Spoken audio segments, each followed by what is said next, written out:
ketika kita melakukan penelitian dengan almarhum Fajrul Fala dan Profesor Eni Nurbaningsi yang sekarang menjabat sebagai Hakim Mahkamah Konstitusi, juga dengan Profesor Sigit Rianto mantan Dekan Hukum, juga Profesor Markus Priyogunarto, kita melakukan penelitian reposisi TNI Polri, itu hasilnya adalah mata kuliah Hukum dan HAM. Dan itu sampai sekarang ada di Fakultas Hukum UGM. Kemudian ketika bersama Profesor Marsudi, saya meneliti tentang regulasi dunia maya, kita menang riset unggulan terpadu, itu melahirkan mata kuliah Hukum dan Teknologi yang sampai sekarang ada di Fakultas Hukum UGM. Jadi apa yang kami hasilkan oleh suatu riset tidak hanya laporan penelitian, tetapi buku dan juga mata kuliah. Ini yang mungkin Pak Bambang membuat saya ini cepat naik pangkat, Pak. Cepat naik pangkat. Tapi saya lalu teringat, Pak, saya ingat sekali, Pak, apa yang disampaikan oleh almarhum Profesor Mas'ud Mahfud, mantan wakil rektor ketika Pak Amal menjabat sebagai rektor. Saya ingat sekali waktu saya diambil sumpahnya di Balai Senat sebagai dosen UGM waktu itu kan tahun 99, Pak. Dalam kelakar waktu itu, Pak Mas'ud Mahfud bilang begini, beliau bilang saya begini, Ed, sekarang aturannya itu gampang kok. Aku yakin kowe 10-15 tahun bisa profesor. Dan itu rupa-rupanya apa yang beliau sampaikan itu diamini oleh malaikat. Tahun 1999 saya masuk sebagai PNS, sebagai dosen UGM. 10 tahun kemudian 2009 pada bulan Desember saya diusulkan untuk guru besar. 2010 kemudian SK saya turun.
Assalamualaikum warahmatullahi wabarakatuh.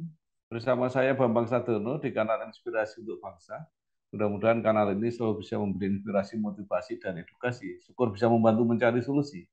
Kami sedang mempersiapkan beberapa video wawancara untuk ikut memberi makna 73 tahun Universitas Gadjah Mada.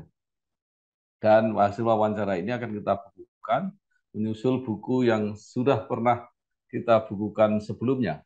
Saat ini saya sudah bersama dengan Profesor Dr. Edward Omar Sharif IRIE, SHM yang biasa dipanggil Pak Edi, jadi nanti memanggilnya dengan Prof. Edi saja lebih gampang. Saat ini adalah menjabat sebagai Wakil Menteri Hukum dan HAM. Apa kabar Prof. Edi? Sehat, Pak Bambang. Pak Bambang sehat? Iya, alhamdulillah. Nah, mungkin bisa dimulai dengan pengalaman Prof. Edi ketika kuliah di UGM, kemudian menjadi dosen, dan luar biasa menjadi guru besar dalam usia 37 tahun, dan kemudian saat ini dipercaya menjadi Wakil Menkumham. Terima kasih Pak Bambang. Jadi saya ini sebetulnya orang yang terlambat sekolah, Pak. Mengapa? Saya ini kelahiran 73, kelahiran 1973. Saya baru masuk TK ke SD itu tahun 1980. 7 tahun, Pak. Semua normal, Pak. 86 saya SMP, 89 saya SMA, 92 saya lulus SMA. Ya. Saya tes di Fakultas Hukum UGM tidak diterima, Pak. Jadi saya Hmm. baru masuk UGM itu tahun 1993. Berarti usia saya 20 tahun, Pak. Ya. Jadi mahasiswa sekarang itu kan rata-rata usianya 18, 17, Ya. 18, Ya. paling mentok 19, Pak. Saya itu 20 tahun baru kuliah. Ya. Ya selesai tepat waktu, Pak, tahun 1998. Karena waktu itu kita dirancangkan 10 semester, Pak. Ya. 10 semester itu 5 tahun. Jadi saya tepat waktu 5 tahun waktu itu saya lulus dari Fakultas Hukum UGM. Saya ingat saya ujian skripsi itu Ya. tanggal 26 Agustus, tapi saya baru diwisuda bulan November 1998. Waktu itu usia saya 25 tahun, Pak Ya. Bambang. Iya, ya. Kemudian saya ingat persis, saya waktu itu di wisuda bulan November, kemudian pada akhir November itu kebetulan ada tes untuk calon dosen di Fakultas Hukum. Saya ikut tes itu sebagai calon dosen di Fakultas Hukum pada akhir November 1998. Lalu saya dinyatakan diterima sebagai dosen itu, saya ingat tanggalnya itu 7 Desember 1998. Lalu pada saat yang sama waktu itu Pak Bambang, saya Ya. sebenarnya diterima juga di Kejaksaan Agung, juga diterima di Kementerian Luar Negeri. Tapi saya tidak mengikuti tes selanjutnya karena kan ada beberapa tahap. Ya. Waktu itu ada beberapa alasan, ya. Yang pertama memang passion saya itu ya mengajar. Jadi saya itu Pak Bambang waktu kuliah semester 2, Ya. saya itu mengajar di bimbingan belajar.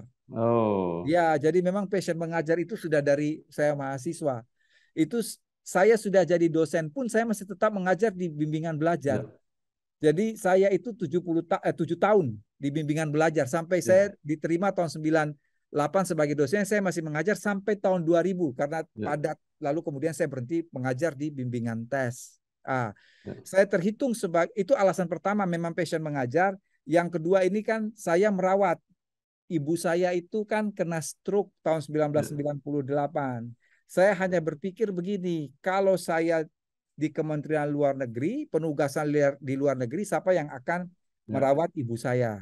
Yang kedua, kalau saya diterima di kejaksaan, kejaksaan ini kan pindah-pindah. Nggak Ya. mungkin juga saya kemana-mana membawa ibu saya, jadi saya Ya. putuskan di Jogja sajalah kira-kira begitu. Ya. Lalu saya sebagai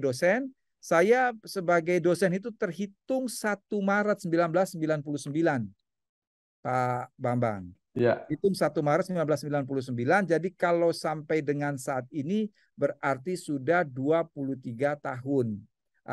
Saya sebagai dosen, lalu tahun 2002 Pak Bambang, itu saya waktu itu mengikuti program magister hukum, Pak. Ya. Magister Hukum tahun 2002 di UGM juga, Magister Ilmu Hukum ya waktu itu, Magister Hukum. Pada saat saya mengikuti kuliah pada bulan Agustus ya, Agustus 2002, itu bulan September saya diminta oleh Profesor Sofyan Effendi waktu itu Hmm. Rektor UGM, beliau meminta saya sebagai asisten wakil rektor bidang kemahasiswaan. Ketika beliau Hmm. meminta saya sebagai asisten wakil rektor, saya bukannya tidak mau, tapi saya bilang begini, Pak Sofyan, pertama saya ini jadi PNS baru 3 tahun.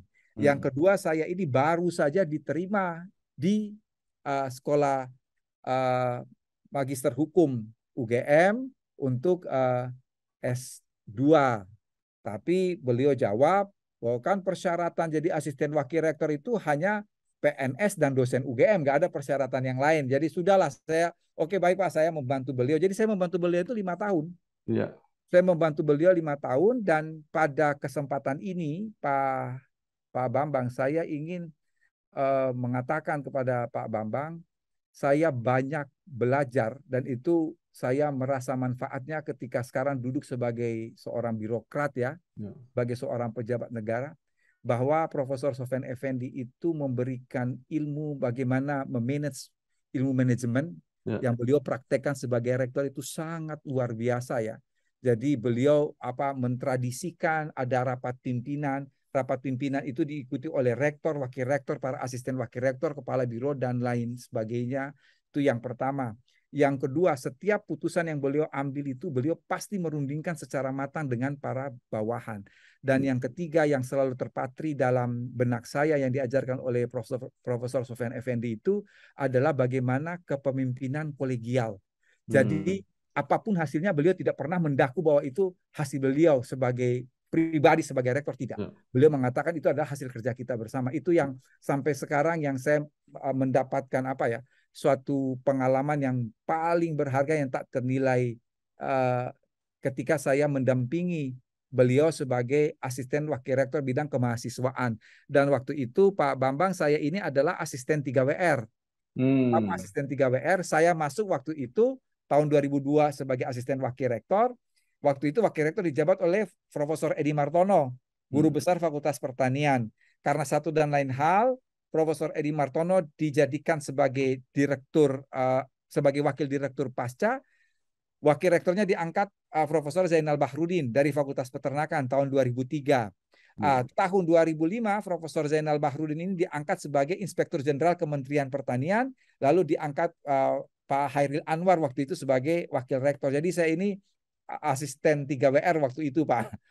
Jadi sampai waktu itu ada candaan dengan Profesor Tony, Pak Tony Atianto ya, Tony Atianto Daroko, bahwa saya dengan Pak Tony itu sama-sama asisten 3WR, tapi Pak Tony itu kan lama sekali jadi asistennya Pak Boma Wikantioso, kemudian jadi asistennya Pak Anwar, dan kemudian jadi asistennya Pak Jarwadi sebagai wakil rektor bidang akademik ya. Sama-sama 3WR, cuman biasanya Pak Tony itu guyonnya begini, soalnya kamu ini jadi asisten wakil rektor tapi akselerasi, 3 wakil rektornya cuma tidak sampai satu periode itu sudah 3 wakil rektor. Nah, ketika saya menjabat sebagai asisten wakil rektor, Pak, saya menyelesaikan sekolah. Jadi tepat 2 tahun mendapatkan master. Tahun 2007 sebelum masa jabatan Pak Sofyan itu berakhir, saya masuk untuk S3 di Sekolah Pasca Sarjana juga di Fakultas Hukum UGM untuk S3. Waktu itu pembimbing saya Profesor Sugeng Istanto, kemudian Profesor Harkristuti Harkrisnowo, guru besar dari UI, dan Profesor Marsudi Triatmojo. Alhamdulillah Pak Bambang, saya menempuh pendidikan doktor itu dalam jangka waktu 2 tahun 20 hari. Katanya orang-orang sih itu paling cepat di Indonesia, itu belum pernah ada orang doktor dalam waktu 2 tahun 20 hari. Jadi saya tercatat Pak Bambang sebagai mahasiswa doktor itu tanggal 7 Februari 2007. Saya dinyatakan lulus sebagai doktor itu tanggal 27 Februari 2009. Jadi saya 2 tahun waktu itu 2 tahun 20 hari. Sehingga banyak yang bertanya kok bisa cepat. Jadi saya kesimpulannya begini Pak Bambang. Sebetulnya yang harus kita lakukan sebelum studi doktor itu adalah kita mengumpulkan bahan. Jadi saya itu sudah jadi saya bahkan sebelum saya menempuh kuliah S2 Pak Bambang, saya itu memang pengen meneliti mengenai pelanggaran berat HAM dan terkait dengan asas legalitas. Karena saya ini kan dosen hukum pidana. Jadi ketika saya mengikuti Human Rights Short Course di Prancis tahun 2001, itu saya banyak mengumpulkan bahan-bahan yang terkait disertasi saya. Jadi waktu saya mau mau masuk sekolah doktor itu, saya sudah punya setumpuk bahan, literatur, makalah, berbagai jurnal dan lain sebagainya tentang apa yang akan saya tulis. Sehingga proses penulisan itu tidak lama Pak Bambang. Saya terdaftar Februari tanggal 7 tahun 2007, saya ujian komprehensif itu bulan Juli 2007. Jadi saya menyelesaikan itu hanya dalam 1 semester untuk ujian komprehensif terhadap 4 mata kuliah. Lalu kemudian bulan Desember 2007 itu saya sudah menyerahkan draft saya. Draft disertasi itu saya serahkan kepada Prof. Marsudi dan Prof. Tuti. Mengapa Prof. Marsudi dan Prof. Harkristuti? karena Prof. Sugeng Istanto waktu itu meninggal dunia. Hmm. Ya, kedudukan promotor diganti oleh Prof. Marsudi, kopromotornya adalah Prof. Harkistuti. Mengapa waktu itu bukan kopromotornya adalah mengapa waktu itu promotornya bukan Prof. Harkistuti, meskipun beliau adalah kopromotor yang pertama, karena ada kebijakan waktu itu di sekolah pasca UGM untuk bimbingan doktor di dalam, itu promotornya harus dari UGM. Itu sehingga mengapa Prof. Marsudi yang tadinya sebagai kopromotor kedua itu jadi promotor, kemudian Prof. Harkistuti sebagai kopromotor.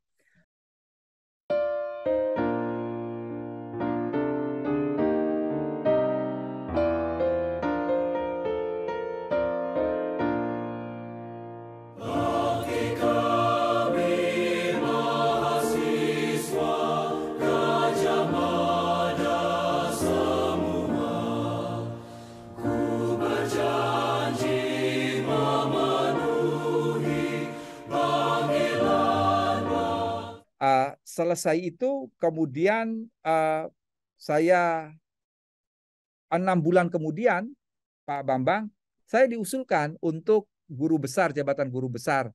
Orang bertanya, Pak, mengapa begitu cepat? Karena begini, alhamdulillah saya sejak dosen itu, saya kan suka meneliti, Pak. Meneliti, menulis buku, meneliti, menulis buku, meneliti, menulis buku.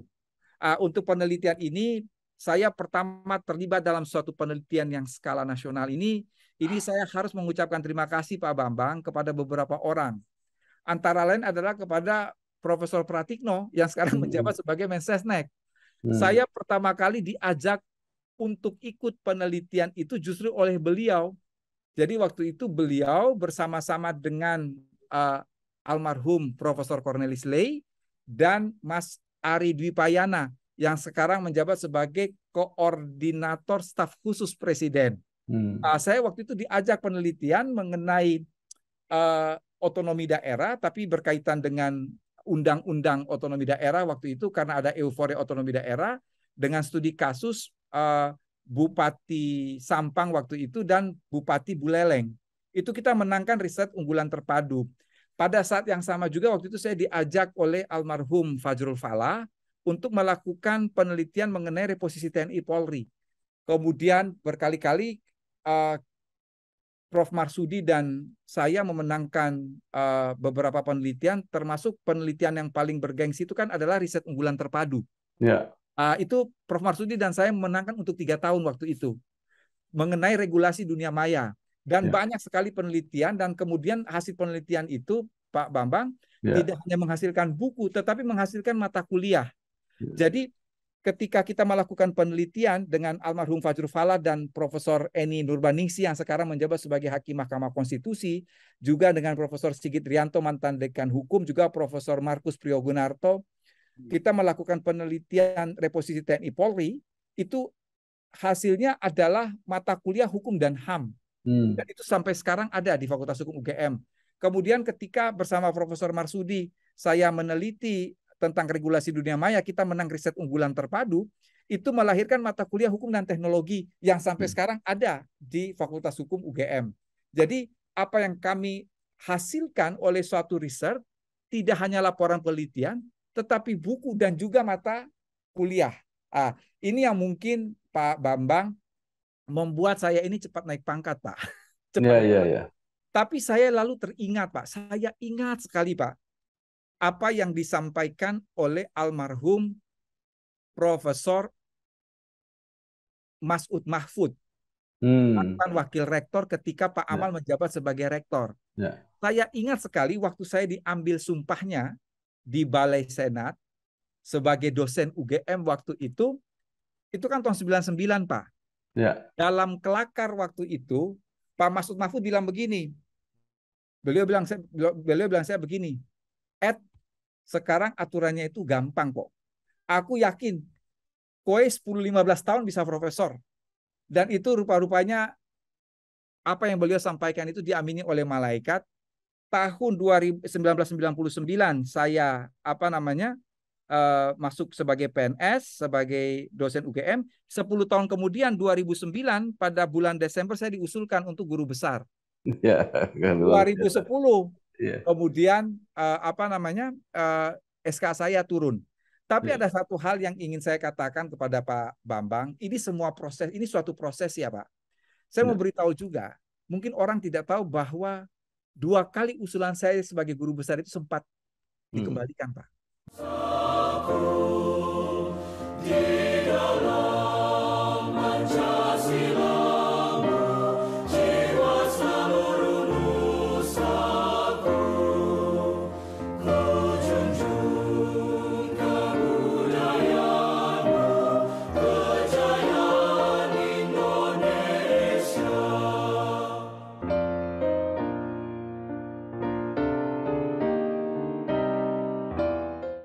Nah, ini yang orang nggak tahu Pak. Ya, Jadi dikiranya, jadi tidak selamanya semulus jalan tol Pak. ya, ya, Jadi ya, ya. saya ingat itu bulan Desember dikirimkan ke Dikti untuk diusulkan profesor, itu tiba-tiba bulan April dikembalikan Pak. Hmm. Dikembalikan menurut penilaian di Dikti bahwa apa namanya ada perhitungan kum yang kurang, yaitu di bidang pengajaran, di Hmm. bidang pendidikan ya.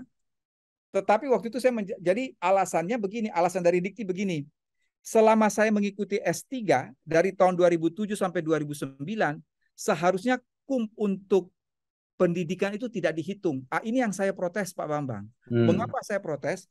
Karena ada peraturan Menteri Pendayagunaan Aparatur Negara, kalau yang bersangkutan itu mengambil sekolah doktor di dalam universitas sendiri dan dia melakukan tugas-tugas sebagai dosen, tugas belajar mengajar, tugas penelitian, tugas membimbing skripsi dan lain sebagainya, seharusnya dihitung. Hmm. Jadi berdasarkan penjelasan itu, kan dikembalikan April. Ya, Saya mencoba untuk menjelaskan, akhirnya berkas dikirim lagi, Pak. ya. Dikirim lagi bulan Juni, bulan Mei, tiba-tiba awal Juli itu dikembalikan lagi, Pak. Ya. Dikembalikan kali ini yang kurang bukan unsur penelitian, bukan unsur pengajaran, tapi unsur pengabdian masyarakat. Hmm. Lalu kemudian saya hanya, itu kurang sedikit, Pak. Kurang poin kalau nggak salah 4 atau 5 poin begitu. Lalu Hmm. kemudian disusulkan pada bulan Juli, alhamdulillah ada rapat untuk kenaikan guru besar di Diknas waktu itu pada akhir Agustus. Kemudian per 1 September 2010 saya lalu kemudian mendapat SK sebagai guru besar Hukum Pidana Fakultas Hukum UGM. Jadi kenaikan pangkat saya cepat itu Pak. Jadi Ya. saya itu tahun 1999 3A, itu 4 tahun 2003 3B, tapi dari 3B ke 3B itu hanya 3 tahun Pak. Dari 2003 sampai 2006. Kemudian 2006 itu apa namanya? Saya ketiga C. 2006 ke 3C, begitu 2009 itu 3 tahun Pak. Bulan April saya naik 3D. Begitu naik 3D, saya diusulkan guru besar, dari lektor kepala ke guru besar. Begitu guru besar saya turun bulan September, 4A saya turun Pak bulan Oktober. Jadi saya Ya. itu mendapat kenaikan pangkat istimewa. Saya berada dalam golongan 3D waktu itu hanya 1 tahun 6 bulan Pak. Lalu Ya. 4A saya turun mengikuti guru besar tahun 2010.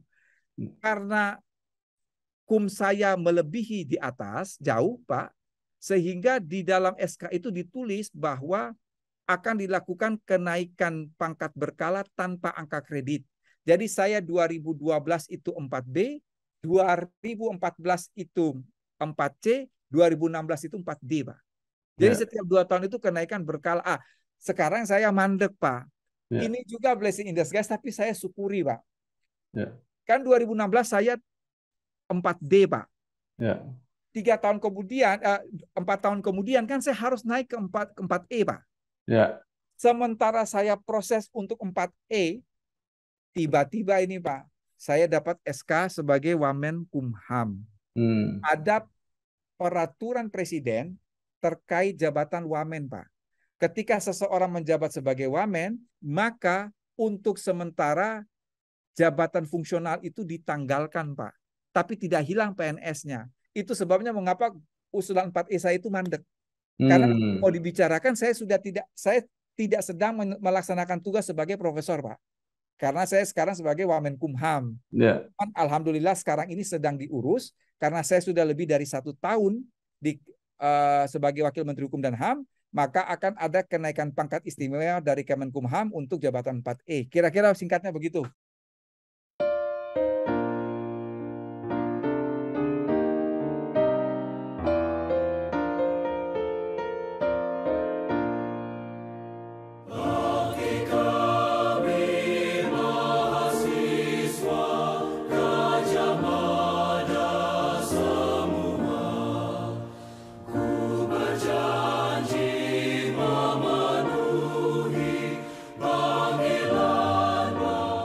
Nah, langsung aja ke materi-materi yang sekarang sedang aktual. Yang pertama masalah RUU KUHP.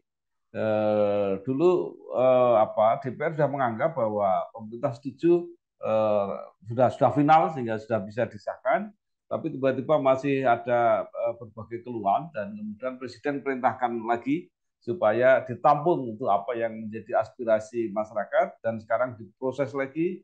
Nah, pertanyaannya adalah apa yang kira-kira berubah nanti setelah ada proses ini negosiasi ulang ini. Ya, jadi begini Pak Bambang. Ya. Sebetulnya KUHP itu sudah selesai tahun 2019, tapi karena satu dan lain hal, Presiden menarik dari DPR, lalu kita diperintahkan untuk melakukan inventarisasi terhadap pasal-pasal yang dianggap menimbulkan kontroversi, jumlahnya ada 14 pasal. Selama pandemik tahun 2020 sampai 2022 ini, sembari melakukan sosialisasi ke berbagai daerah, tim pemerintah juga melakukan perbaikan-perbaikan terhadap draft RUU 2019.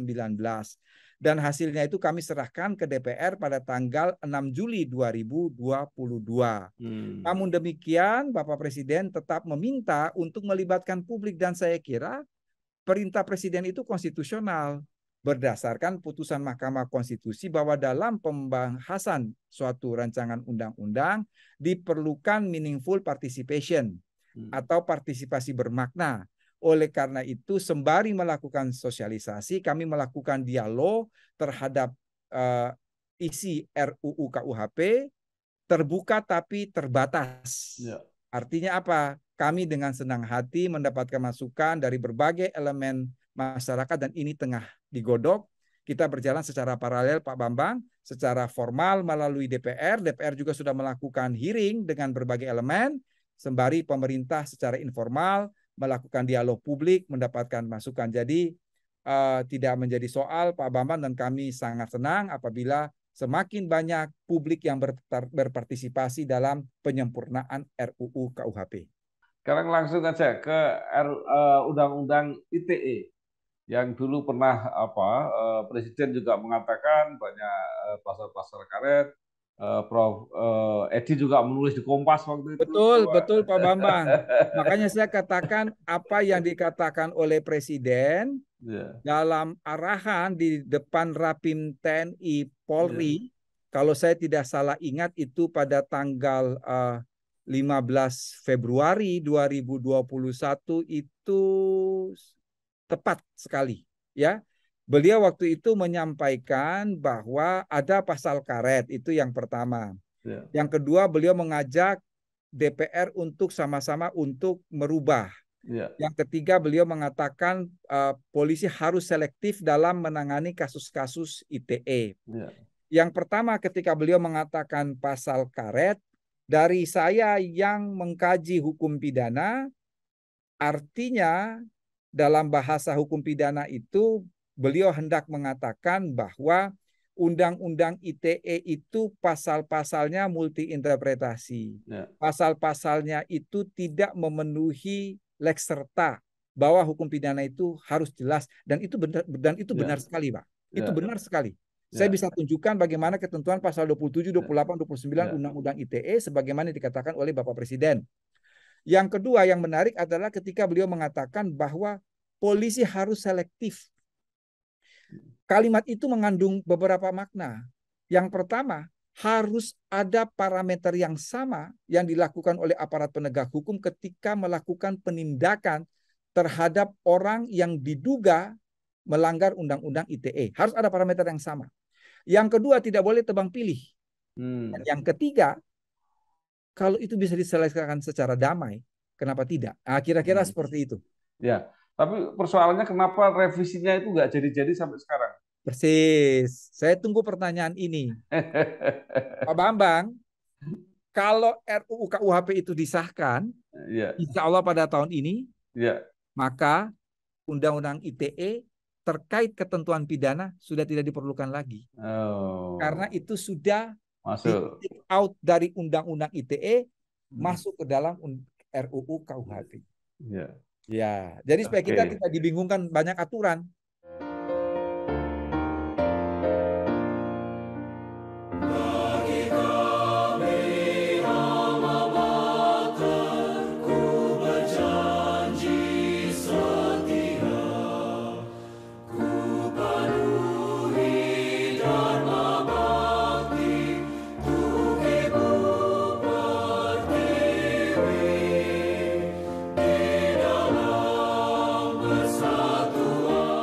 Baik. Nah, sekarang yang semakin aktual, rancangan Undang-Undang Perlindungan Data Pribadi. Ya, Makin dari makin banyak kasus, tapi undang-undangnya nggak selesai-selesai. Gimana, Pak? ya. Insya Allah ini undang-undangnya selesai kok. Iya, Kemarin sudah ya, tinggal kita menunggu paripurna dan lain sebagainya karena memang iya, kita tahu kejahatan dunia maya ini kan ada tiga hal, Pak. iya, Ada orang menggunakan dunia maya sebagai sarana melakukan kejahatan, ada kejahatan terhadap iya. komputer atau terhadap internet, tetapi ada juga yang menggunakan sarana dunia maya ini sebagai tempat menyimpan. Sebetulnya perlindungan data pribadi ini bukan terkait dengan dunia maya dilakukan sebagai sarana melakukan kejahatan, Hmm, tetapi dunia maya dilakukan dunia maya ini sebagai tempat sasaran, ya, seperti ada kebocoran data, hmm. dan lain sebagainya. Ini memang membutuhkan dan alhamdulillah pada minggu kemarin sudah ada kesepakatan dengan Komisi 1 kalau saya tidak salah Ya, terkait undang-undang data pribadi ini segeralah disahkan. luar biasa, mudah-mudahan. Nah, satu lagi yang menarik adalah peran Kemenkumham, yaitu diberi kewenangan untuk mengesahkan kepengurusan parpol. Nah, ini setiap kali terjadi konflik parpol, itu semua berlomba-lomba untuk mendapat pengesahan, sehingga pemerintah sering mengalami dilema dan sering dituduh punya kepentingan. Dan terakhir yang menyangkut P3 itu dianggap kok cepat sekali kemudian disahkan. Enggak Gimana, Pak? juga, enggak juga ya. Saya kira begini, ya saya kira begini. Ya inilah ya, kita ini Ya. serba salah. Kalau cepat dibilang punya kepentingan, kalau lama dibilang lambat dan lain sebagainya. Tapi Ya. begini, saya mau mengatakan begini. Apa yang dilakukan oleh Kementerian Hukum dan HAM terkait dengan pendaftaran parpol itu semua strict to the rule. Ya. Kita akan melihat kepada aturan, ya. Satu contoh konkret, Pak Bambang. Ya. Ketika mungkin kita tahu persis ada kasus kongres luar biasa terkait Demokrat. Ya. Ya, Ya. kalau katakan bahwa ini mohon maaf ya, kalau katakan Ya. bahwa pemerintah itu pemerintah itu punya kepentingan, ini mohon Ya. maaf, mestinya yang disahkan adalah KLB kan? Kan di Ya. situ yang terpilih adalah Pak Muldoko Iya, dan beliau sekarang betul. adalah kepala staf presiden. Ya. Tetapi kan itu tidak dilakukan oleh Kemenkumham. Ya. Artinya kita fair, Ya. kita memutus sesuai dengan hukum. Ya, ya, oke. Ya, itu saya mau kasih contoh konkret. Jadi Ya. sekaligus itu menafikan bahwa Ya. pemerintah dalam hal ini Kementerian Hukum dan HAM ketika melakukan pengesahan dan lain sebagainya itu kita mencoba untuk menyingkirkan hal-hal yang bersifat politis, tetapi betul-betul kita strict to the rule. Kita kembali Ya. kepada aturan. Saya selalu memberi contoh itu adalah soal Partai Demokrat. Tadi Prof. Edi sudah cerita banyak sekali tentang UGM, maka saya langsung aja ini pertanyaan terakhir. Eh, Apa yang ditangani secara khusus Prof. Edi ini sebagai Wakil Menteri Kumham? Jadi kalau saya merujuk kepada keputusan Menkumham, sesaat ketika saya dilantik sebagai Wakil Menteri Hukum dan HAM, maka berdasarkan SK itu saya ada 2 tugas. Ya. Yang satu adalah menangani legislasi, Ya. dan yang kedua adalah persoalan-persoalan hak asasi manusia. Ah. Jadi menangani legislasi ini Pak Bambang, di dalam 18 bulan saya menjabat sebagai Wamenkumham ini, ya saya pernah sebagai ketua tim pemerintah untuk revisi Undang-Undang Otsus Papua. Saya juga ketua tim pemerintah untuk RUU Kejaksaan. Saya juga ketua tim pemerintah untuk RUU Tindak Pidana Kekerasan Seksual. Saya juga ketua tim pemerintah untuk 3 RUU Pemekaran Ya. Papua. Sekarang ini saya sedang untuk ketua tim RUU RKUHP dan juga ketua tim RUU PPRT, Perlindungan Pekerja Rumah Tangga. Ya. Karena memang tugas saya berdasarkan SK Menkumham itu adalah di bidang legislasi dan HAM. Kira-kira begitu Pak Bambang. Sayang sekali, menarik sekali sebenarnya berbicara dengan Prof. Edi, tapi waktu tadi sudah kita sepakati. Nah, jadi mudah-mudahan lain kali bisa mendapat kesempatan. Tapi sekali lagi terima kasih dan selamat bekerja. Mudah-mudahan sukses Prof. Edi. Matur nuwun. Wassalamualaikum Waalaikumsalam warahmatullahi Pak wabarakatuh. Bambang. Mari Pak Ya. Bambang.